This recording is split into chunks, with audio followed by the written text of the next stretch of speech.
Hello. One, two, three.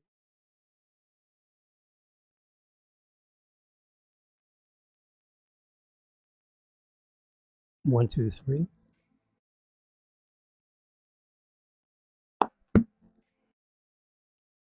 Okay, we're good.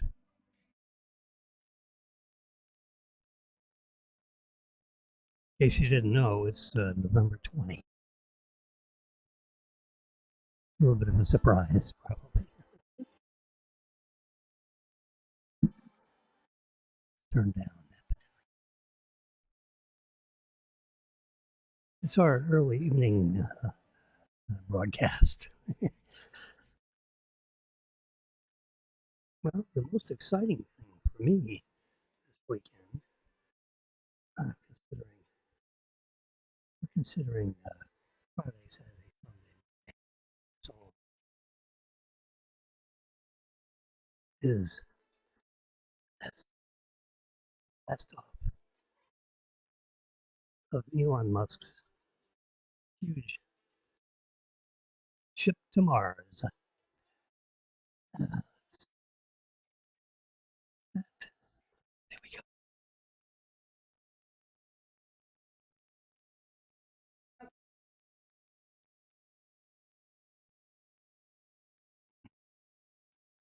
Ship to Mars.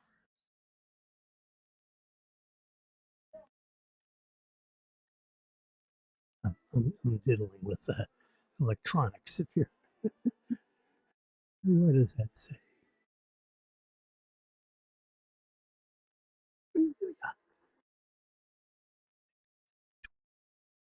Hit this too. And I guess I'm gonna have to restart.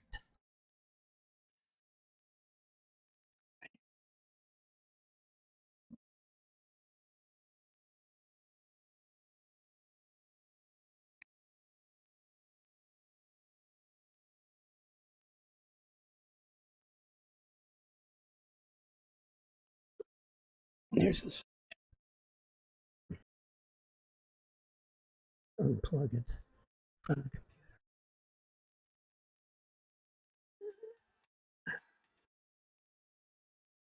in. You all know it's Monday. But there we go. Hello.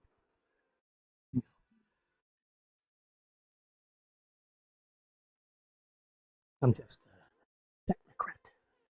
Have to have it working. I'm gonna add me to it. We got me over here. Then we have my. Anyway, the newspaper. One of the newspapers said that everything was good up to about 150,000, 150 kilometers. Notice 150 kilometers. And I'm saying to myself, well, how high is that? I don't think in kilometers. I think in miles. Well, 150,000 meters is 93 miles. So it got to 93 meters is 93 miles. So it got to 93 miles up, which is uh, pretty close to orbital space.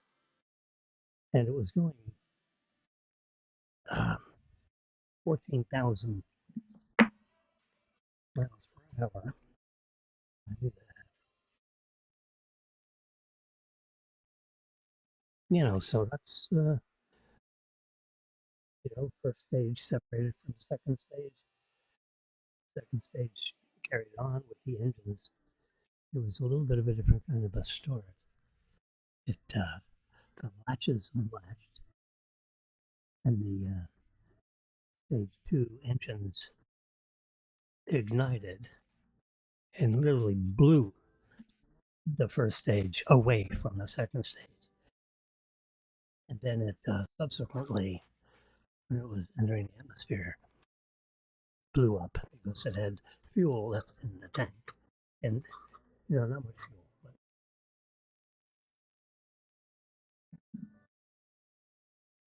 so if I was adjusting the software, I would say, okay, boys, when the first stage is done, undo the latches and ignite one engine. And then when it is separated, then ignite the rest 5 engines. The deep space engines are the ones with the big bell. So these are big engines. I mean, you look at this picture right here. That's 33 Maryland engines.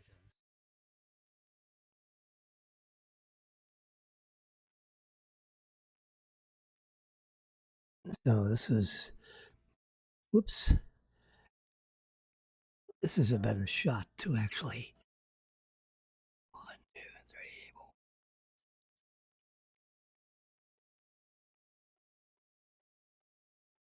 There's like 21 around here, followed by 22, 29.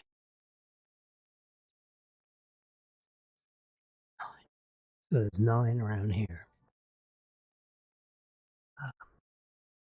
and 21 around here, and 3 in the middle. And that is, I don't know what the power is of one engine, but when you multiply 33, I mean, I can do a little fast.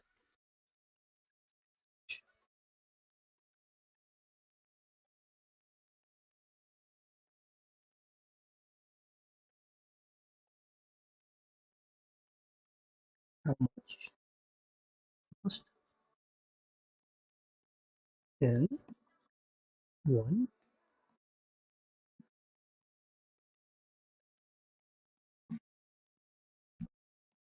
Let's see what it comes up with. 854 kilonewtons and 981 kilonewtons in the vacuum state. Well, I don't know what a kilo. Let's see. How do we?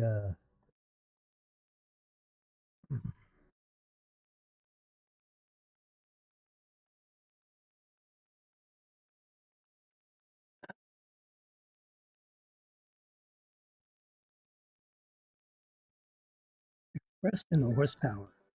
Let's try that. That'll that'll throw it for a loop.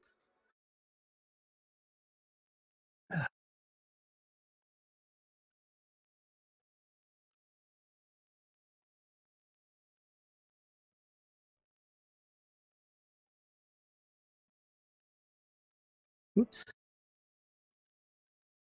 You can see the response to my okay, Wagnall. Gold carbon fiber reinforced polymer nozzle. Oh no. We're Merlin. The Falcon engines. There are 9 of those. Right around these are Merlin engines. Yeah, right in the back.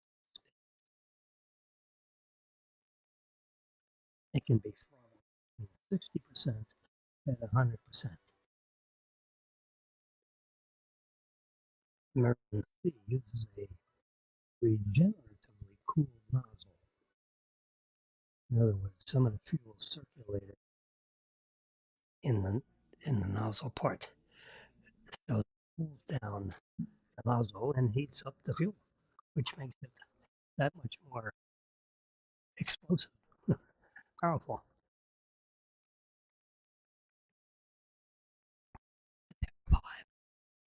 Okay, so here we go.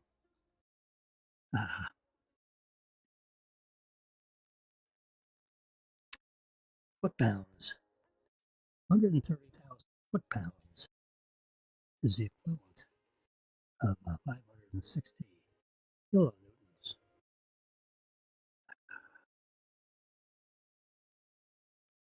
In a vacuum, 92,500 foot-pounds. So if you take, oh boy, 92,000. Come on, baby. Pay attention. 92,000. And multiply that by 33. 3,036,000 foot-pounds. Ouch.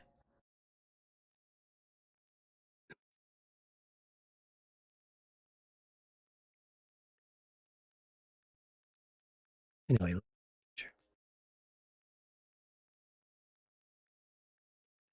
is taken from a drone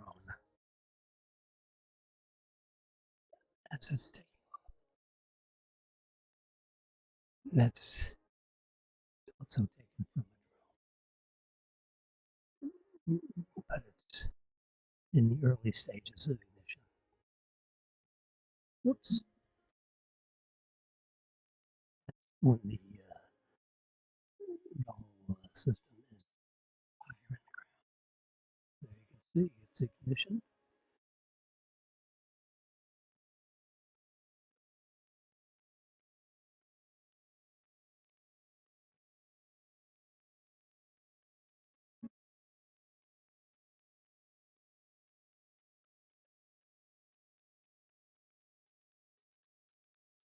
The graphics that they used, it's quite interesting.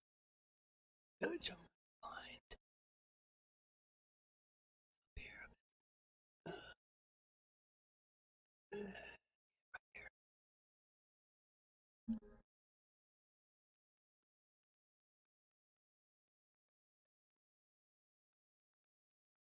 So this is when the first stage and the second stage separated.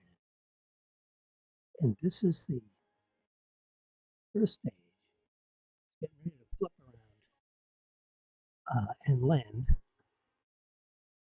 for reuse. But they weren't trying for that this time. So you can see there's some, yeah, there's 6 engines split. You see here, so that shows all 33 engines, and only 6 are functioning because it's doing that flip maneuver at 3 minutes and 15 seconds. Its speed is 3,900 kilometers per hour. And the second stage has ignited. It's going, it's 92 kilometers, which is, like 40 or 50 miles up. And it's going 6,193 kilometers per hour. So it's moving fast. And you can see all 6 of the second stage engines are properly igniting. You can see here the liquid oxygen tank and the liquid methane tank full because this second stage just started. And see, this is like totally horizontal. And the amount of liquid oxygen and liquid methane is, it's got like 10% left. So 3 minutes into the flight. This is 9 minutes into the flight. This sucker is going 24,000 kilometers per hour. That's like 15,000 miles an hour. Yeah, it's fast. 148 kilometers. So the article kind of agrees with this telemetry you can notice, you see Elon right here with his finger in his, he's got his fingers covering his lips, saying, "Oh shit, this baby is rocking and rolling." This, I think, is his brother. It looks like it could be a brother, and they're both looking at. He's looking at the camera. Elon's looking at the telemetry. He's not interested in the camera. Oh my god! So you see, awaiting acquisition of signal. So at T plus 8 minutes, I have there's 11 minutes. See, little LOS, loss of signal. See, now here the signals are coming in clear. It's telling, you're getting a lot of telemetry. It's telling us that 6 of the engines that are functioning on the booster that are boost back burn, and it's currently horizontal. It may flip, and this one is still like it's out of space, and it's got 6 engines fully lit, and the fuel tanks in the second phase are full because it just started. Okay, see, lots of signal. At 11 minutes, lots of signal. And notice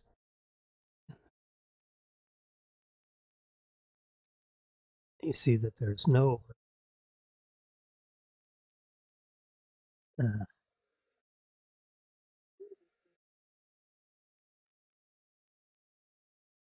100 at this speed. There's still a little bit of fuel left in the second stage, and the engines are off. They're probably supposed to be off at 9 minutes.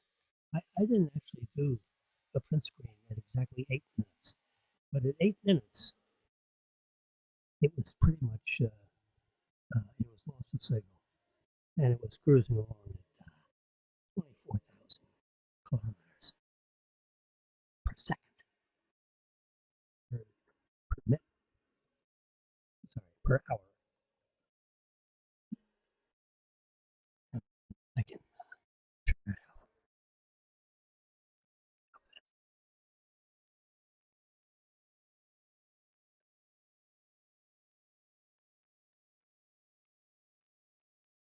out. I can go.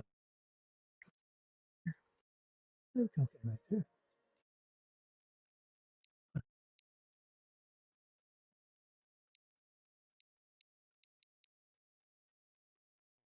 30 units.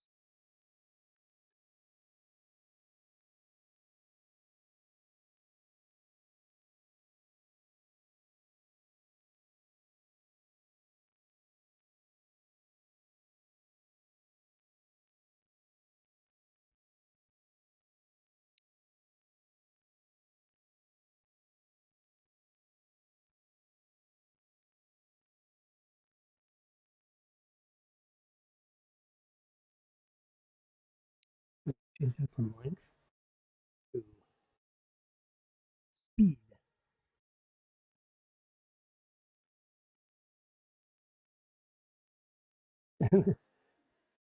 Letters are pretty snazzy. But, there you go. Kilometers per second. Kilometers per hour. 140,000 kilometers per hour. And that's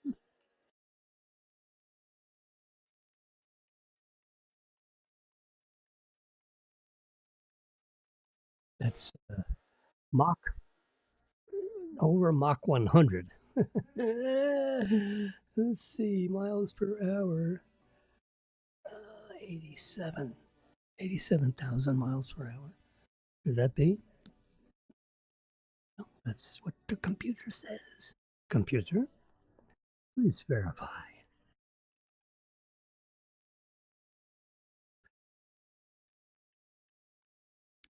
What do we do? We say, "Hey Siri,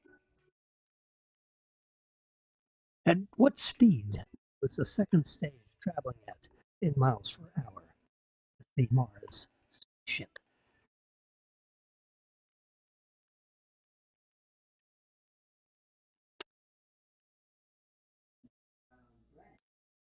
All right, let's see. That's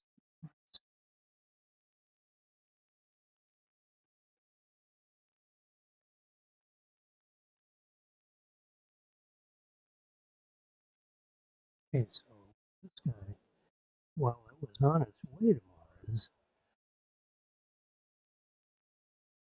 was traveling at 10,000 kilometers per hour, which is the equivalent of 6,000 miles, 6,200 miles. And there's the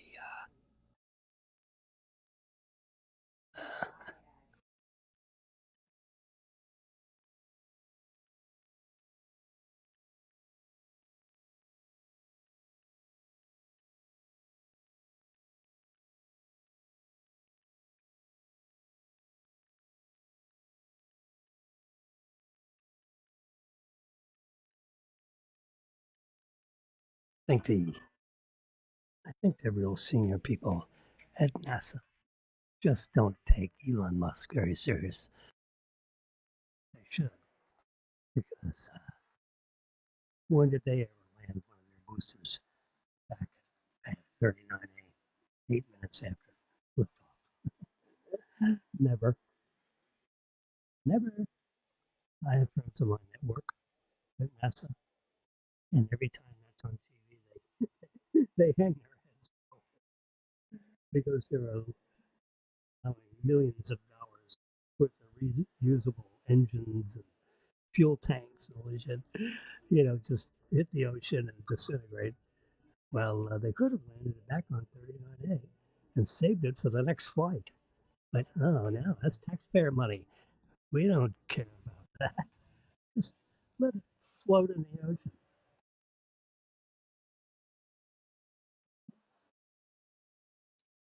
Yeah, that's the difference between for-profit companies and yeah.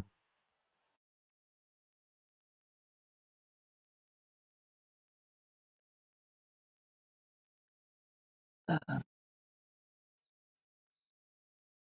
we do this? Yes. There we go. We can.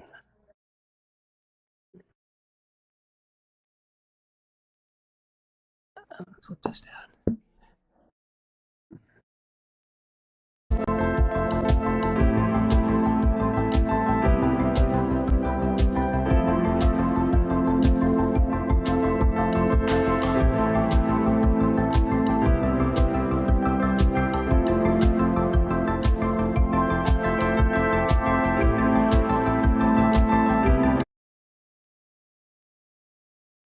Zoom across.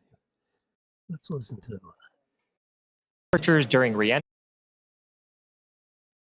Primary goal for Flight 1 was to clear the pad. We did that, and we got amazing data that helped us to improve the vehicle and pad that you see right there today. This time, on Flight 2, we're hoping to get all the way through stage separation, where we will try to perform this hot staging maneuver. In the bigger picture, ascent is the most critical objective today, and everything else is learning. Like I said last time, a few times, the further we fly, the more data we can collect. Now, Sorry,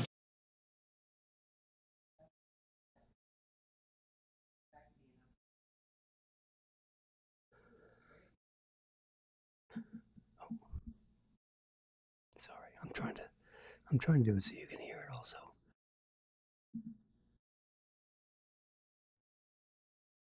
I guess I can't. expect that the camera views will be spotty after stage separation, and that's because we rely on ground stations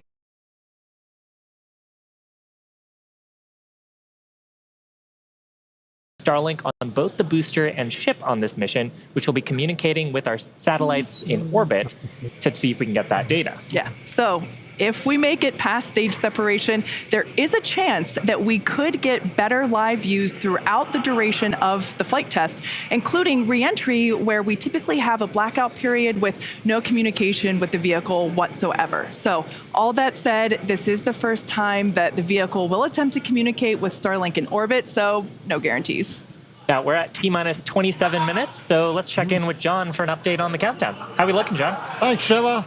We're currently loading propellant from the ground system into both the first and second stages, and we're on schedule for launch in just over 26 minutes from now. Now, we delayed a day getting here. Yesterday on Friday, we had to replace a discrepant grid fin actuator on the first stage. We also replaced 2 other actuators as a precaution. The stages were remated, checked out, and everything was go for where we are right now this morning. Now, as I mentioned, we are in propellant loading. Both vehicles, the first and second stages, use the same 2 propellants. Our fuel is liquid methane at a temperature of just over 100 Kelvin, or about 272 degrees below 0 Fahrenheit. This is a different fuel from Falcon 9, where we use the RP1 kerosene. But our oxidizer is liquid oxygen, the same as Falcon 9. Because there is no oxygen in space to support combustion, we have to bring our own. We did the weather poll and the go-no-go poll at T-minus 2 hours. We got the goes, and we started loading both propellants on the booster at T-minus 1 hour and 36 minutes. And at T-minus 1 hour and 17 minutes, we began propellant loading of the ship's second stage. Propellant loading of the Starship's second stage main tanks will complete at approximately T-minus 22 minutes. I'm going to move this ahead a little bit. Oops. This is a view that we don't have on our Falcon 9 missions. This is a view looking up under the Super Heavy booster. I love the shot. We can see all 33 engines there. Now, one cool upgrade on the booster's engines, we have a new electronic thrust vector control system, or ETVCs. We previously used the hydraulic system to control the positioning of the Raptor engines, meaning we tilted them in flight using pressurized fluid. Now, hydraulics are complex, and because they're fluid-based, they have the potential to leak. Not good. So, switching to an electronic system means fewer potential points of failure.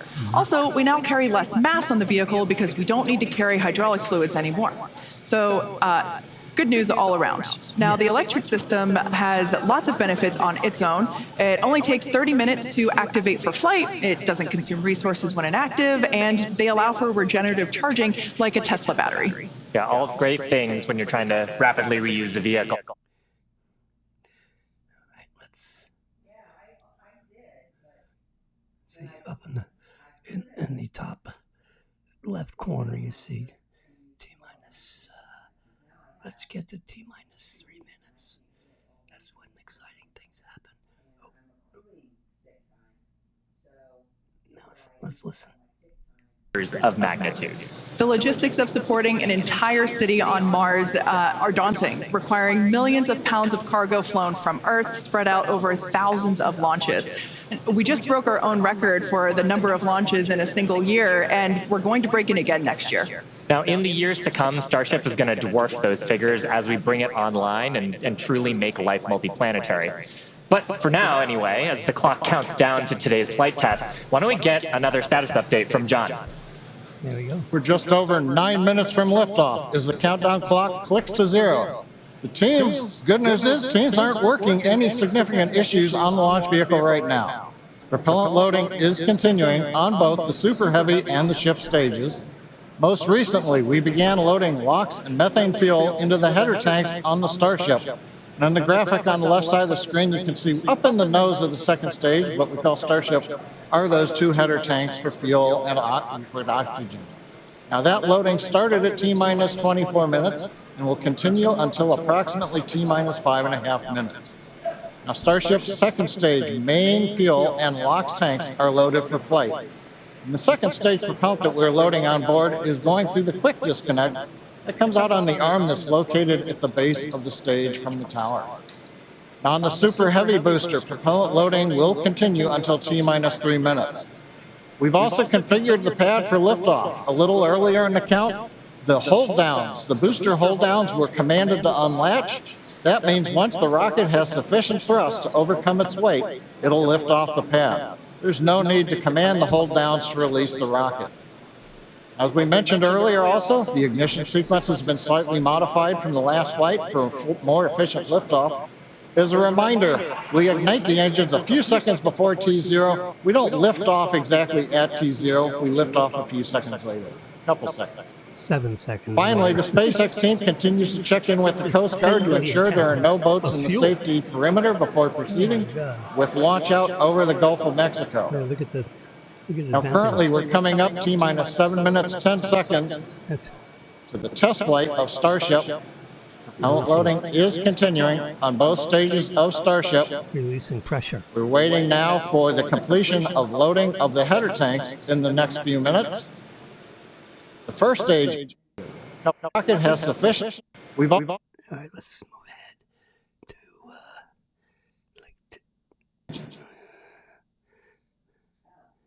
let's look for them. Engine cutoff. We want to try to demonstrate that hot staging separation and boost back flip, trying to basically demonstrate controlled burn and entry and that soft water landing. Like you said, it will help inform when we attempt a land landing, but we start in the water first. Exactly. Just like we did with the Falcon 9. Yeah, exactly. And just getting to hot staging, though, is going to be farther than we got on Flight 1. Yes. Flight 1, that was about as far as we got. We didn't have hot staging on that vehicle. So that's the first and foremost objective today. Get that far, hopefully. Fingers crossed. Now, one thing that's a little cool about Starship, and it's different from Falcon 9, is we can actually hold a little bit longer if we needed to than we can on Falcon 9 missions. Once we get to T-minus 40 seconds, and if we did have... There we go. Let me zoom forward. T-minus 1 minute. Oh my God.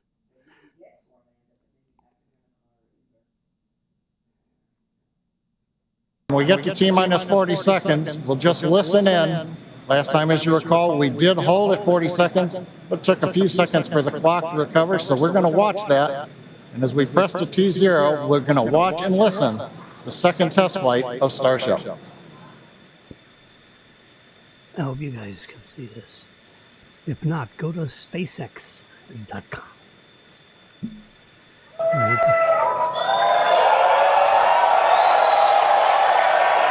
40 seconds. The total down to 37, 36. Look at this. This baby's going to take off. T-minus 30 seconds. All these engineers. Back to rapid recycle. Whoop. Went back to 41 seconds. Sorry, folks. Yeah. Let's go. Let's go forward.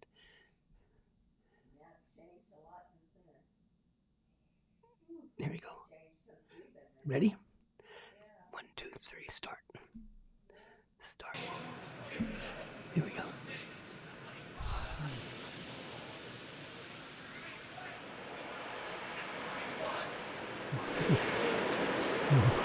T-minus 15. 10, 9, 8, 7, 6, 5, 4, 3, 2, 1.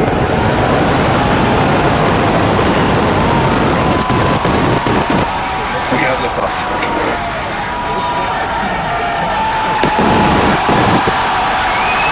Vehicle pitching downrange.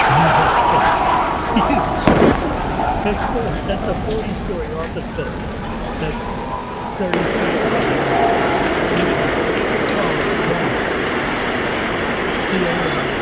Your chamber's pressure normal.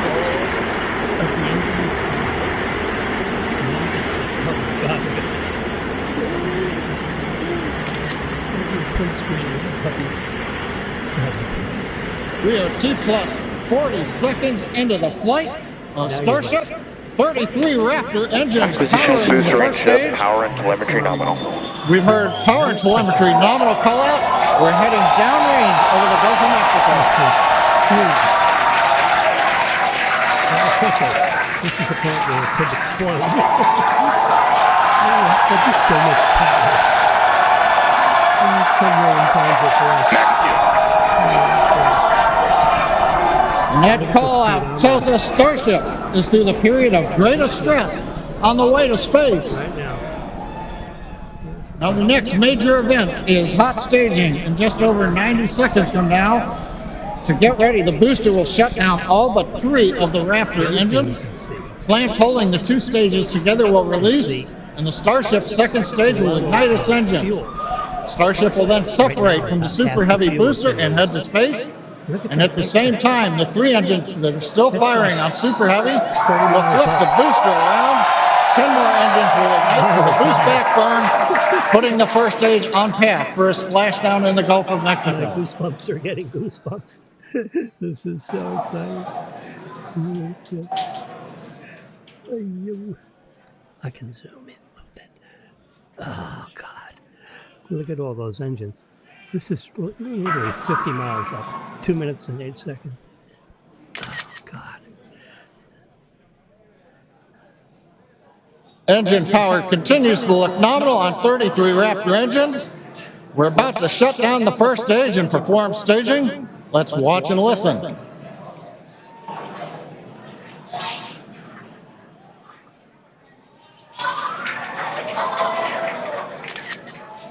And acquisition of Houston signal, Houston and New Orleans. Just switched off. Booster engine cut off. Look at that. Separate. Separate.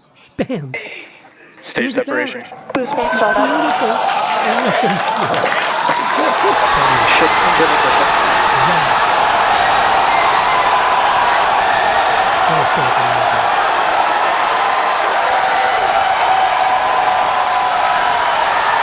You're hearing the cheering. The first ever successful hot stage for SpaceX's Starship. Incredible views of our Super Heavy booster. And as you can see, the Super Heavy booster has just experienced a rapid, unscheduled disassembly. However, our ship is still underway with Ship all avionics, 6. power and telemetry nominal. And we just heard there, ship avionics, power and telemetry nominal. All 6 engines are lit, as you can see from the GUI there at the bottom right-hand side of your screen. That's not what I see, but just one engine. Now, we did know that the that hot staging was going to be incredibly dynamic. We knew that there was a chance that the booster would not survive, but we're going to take that data and figure out how we can make the booster better for the next hot stage. Yeah, that hot staging put a lot of load on the top of the booster. And of course, it flipped around there, a lot of dynamic stuff happening. But ship is still going strong. And it's doing great. Right now, the ship, the second stage, is on its way. Like we said, you can see all 6 of its engines are ignited. The next major milestone for the ship will be the shutdown of those engines, or SECO, second engine cutoff, which if you follow our Falcon 9 launches, familiar terminology there. So far, today has been incredibly successful, even with the RUD of the Super Heavy booster. This is amazing. Primary objective of the booster today, to get to hot staging, to get ship on its way to orbit. It did that admirably. Rapid. Yeah, we definitely asked. Starship trajectory nominal. Disassembly.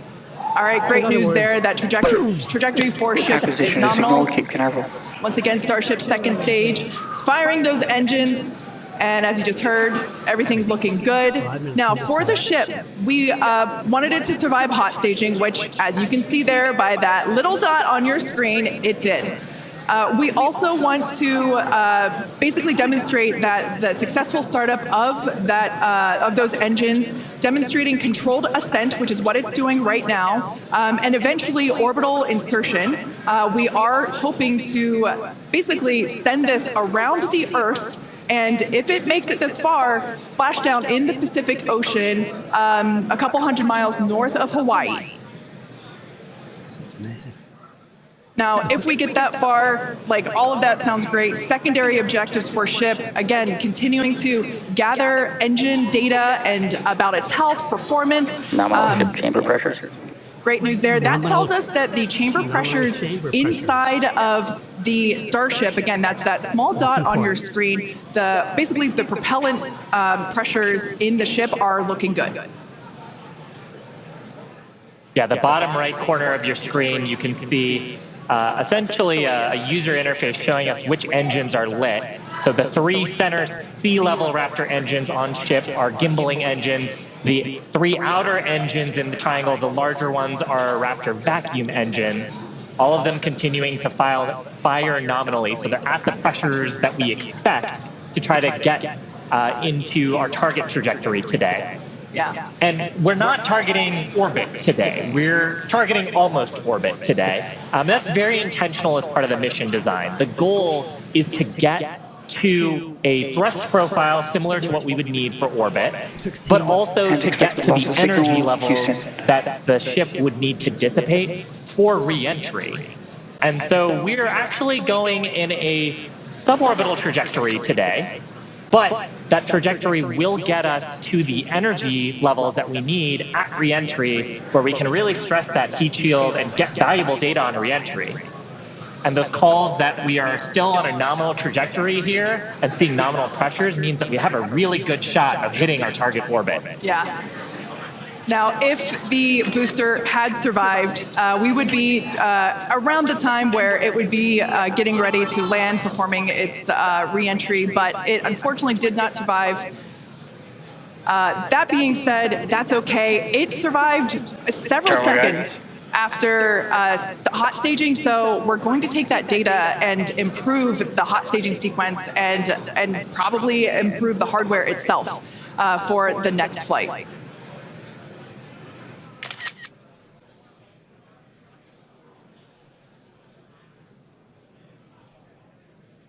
See, loss of signal at 8 minutes. That's not good.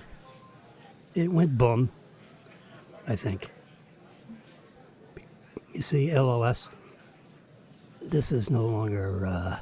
Here in Hawthorne at our webcast desk, There you go. we have lost the data from the second stage. We had heard a call out that we were internal guidance, which means we were getting near the end of the approximately 6-minute burn of Starship, but we haven't gotten any more data since then, so we think we may have lost the second stage, so we would not be into coast phase. We wouldn't be able to come back in an hour or so and possibly get ready for re-entry.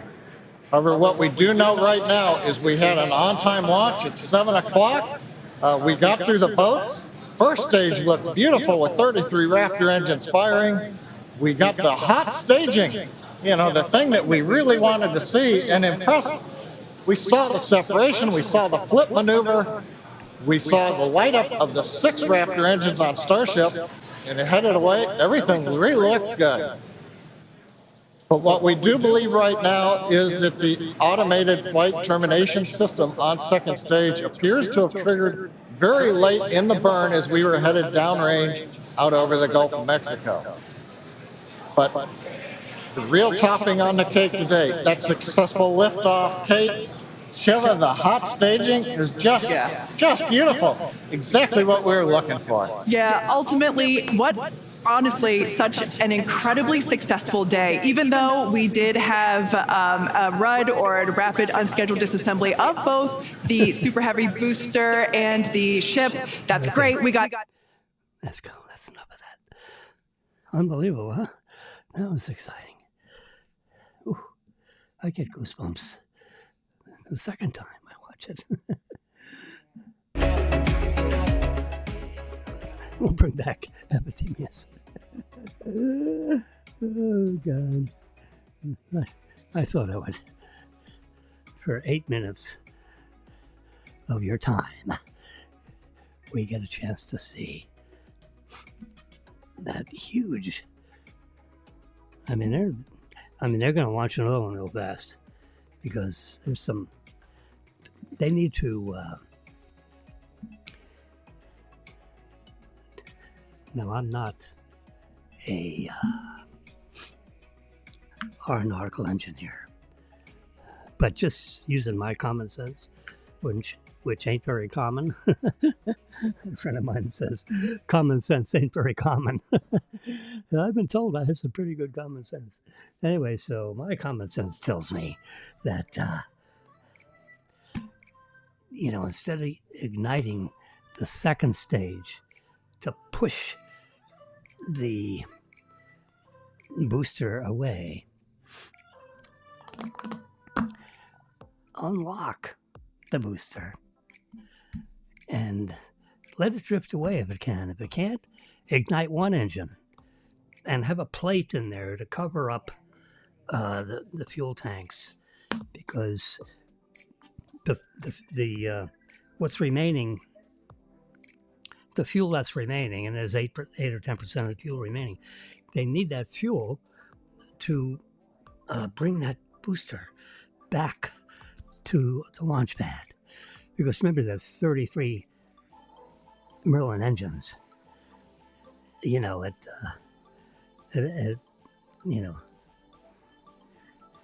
2 or 3 million, 5 million a copy. So you multiply that by 33 and it turns out to be real money. Oh boy. So, and it's a huge, oh my God, the tank, the two tanks for the liquid oxygen and the liquid methane, they're specifically engineered to handle, the temperature and the pressure of the oxidant and the propellant. So if they can save that and have it, it will land right back where it took off. But they want to have a couple of, we don't want to call it dry tests, a couple of wet tests. Until they get the software, trimmed out a little bit, because they don't want it to come down into the launch pad and go boom, because that's, another $10 million to rebuild the launch pad, and it takes a lot of time. And, and NASA has to, or the FAA has to inspect it, and those guys, aren't waiting for the phone to ring. They're all in they work for the government, so they're not in any hurry. Whereas SpaceX, they're going to be up all night trying to figure out what happened. And I'd like to hear the post-op on what the engineers say. Hopefully, Elon will give us a rundown of what happened. Other than a rapid, unscheduled disassembly. The old RUD, you don't want to use that RUD word unless you have to, because that's not a nice word. Jeez. All right, what's going on here? We got any hurricanes? Let's take a look. Oh my God.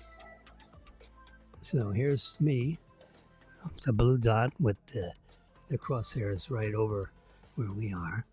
So there's a disturbance down here below Cuba.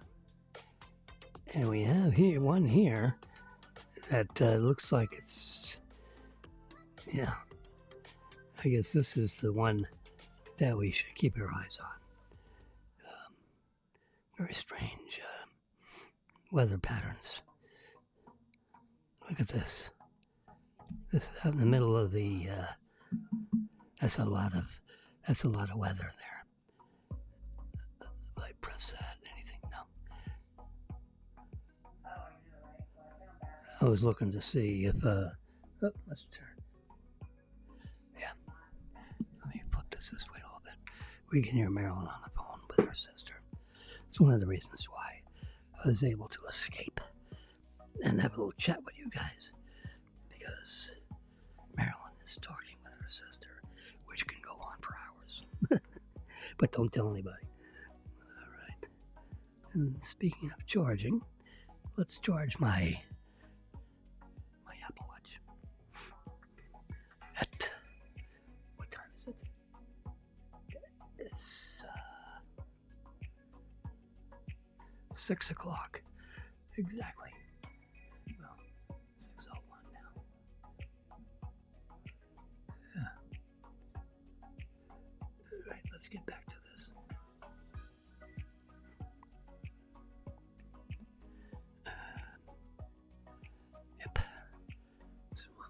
I'm in the upper corner here. Let's see if I can make that a bigger percentage of the total. And we can switch it. There we go. Hello, I'm back here in live view. Here's my, see, I plugged in my watch. It's charging. There's a little lightning bolt in the middle there, whoops, which means it's charging. Monday the 20th.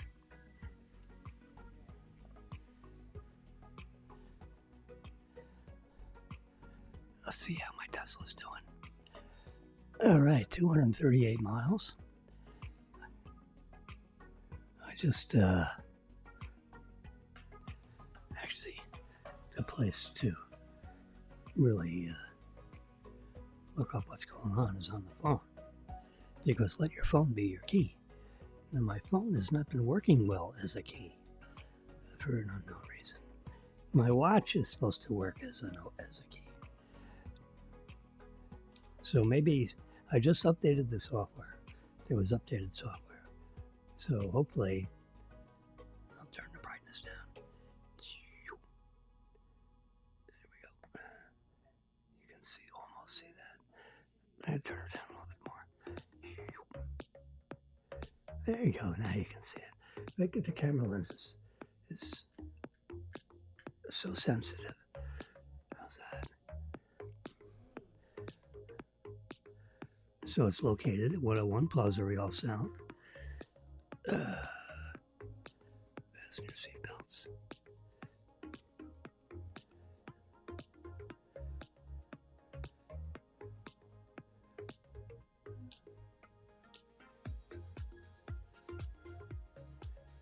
And that's where I live. 101 Plaza Real South. Charge stats. 48% home, 52% superchargers. And for the year, it's 54.46. But for the last 30 days, it's 48.52. And let's go here. It's better. So if I was driving a gasoline equivalent car, I saved roughly $1,000. Well, $1,069 because saved $971. Yep. Because the gasoline would have cost $2,040 and the electricity cost $1,000. So subtract one from the other, you get $971.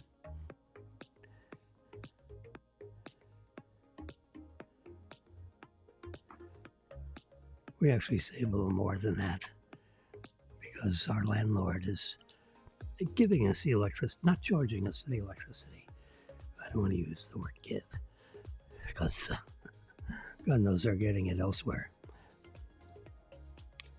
But, all right, so now we're in firmware version 2023 36.6. Release notes, minor bug fixes. So that's the name of that tune. But there are tunes today. There is stuff. Where's my? There we go. Anyway, so that was fun, huh? Looking at the blast off. Yeah, I saved some of these images. See all the Maryland engines. You can tell. See all those are lit up. Yep. And look at that telemetry from 630,000 meters. Whew. It's going 2 kilometers.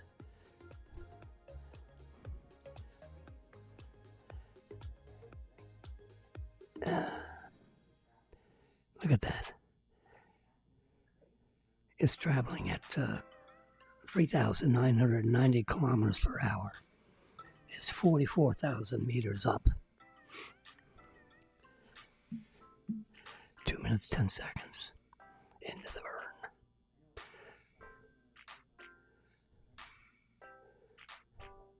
You can see some venting. You see this right here, that's venting of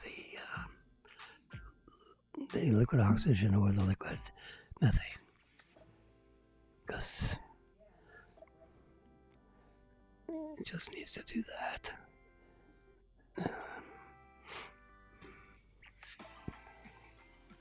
But you know, these 33 Raptor engines are on electric actuators, so they move the central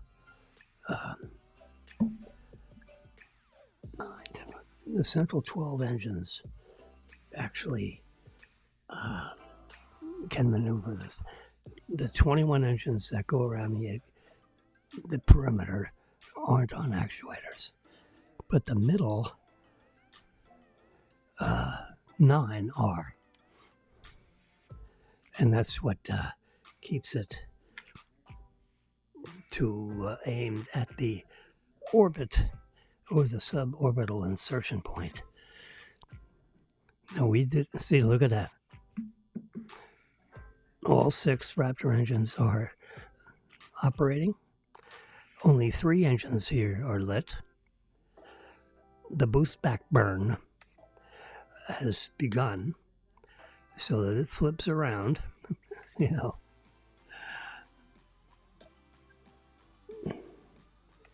And flies into the direction it was flying to slow it down. And then the mission was to soft land it in the waters off of Hawaii, 200 miles north of Hawaii. But it never got that far because something became unstable inside the first stage, which is huge. That's 200. You see this? You see it's 236 feet by 30 feet in diameter. So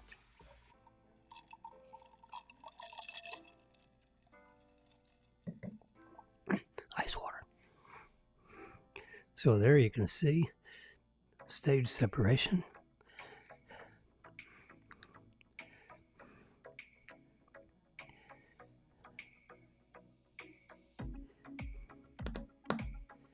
Now here at 7 minutes,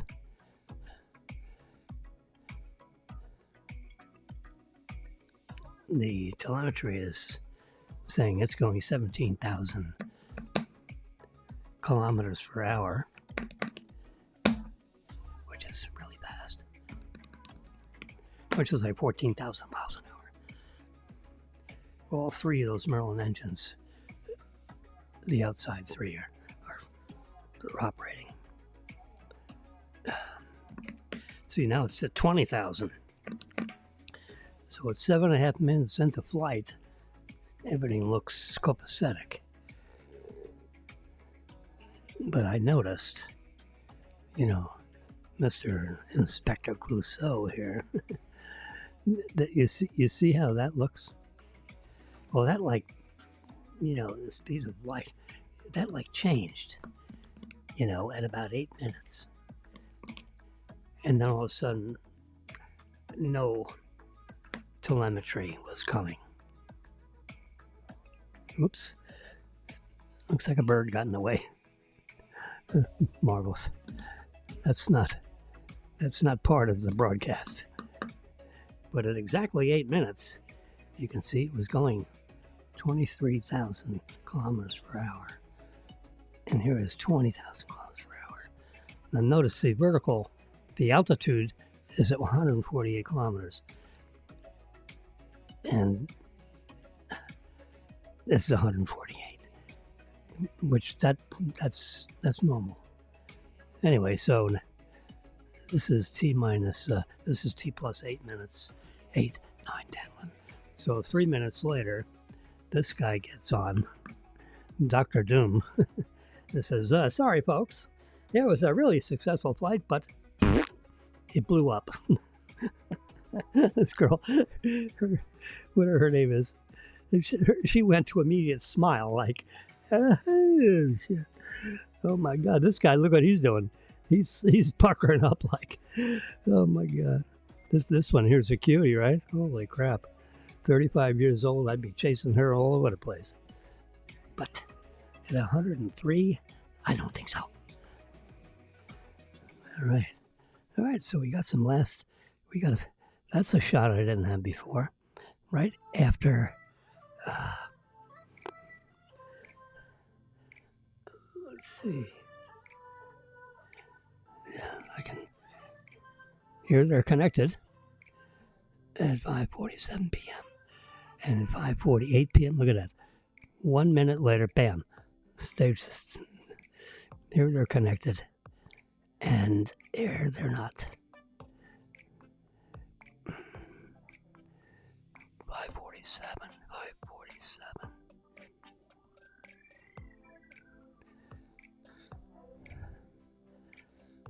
The 2 minutes earlier. Look at that shot. Is that amazing? All 33 Merlin engines are lit. None of the other engines are lit, which makes sense. It's connected. Yep. So it was 93 miles up. I heard a news broadcast, and I don't know whether they were in on everybody or not, but they said at 150 kilometers, that's when things stopped transmitting.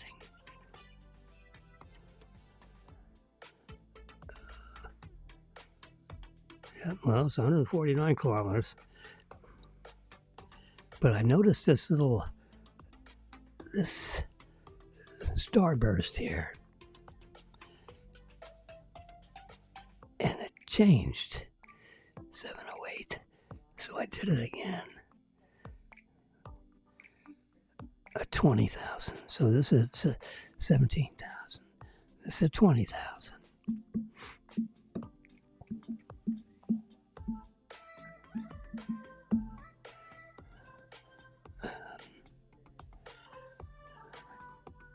All right, so Jimmy is we're an hour and 2 minutes, so I'd like to keep these broadcasts at an hour. So look at that. Aren't you glad you tuned in to Jimmy's Mr. Wizard? All right, well, I'm going to say good night. I hope you have a good night. I'm going to turn up at the Epidemic Sound, royalty-free background music. And I'm going to say good night. Good night. Talk to you tomorrow.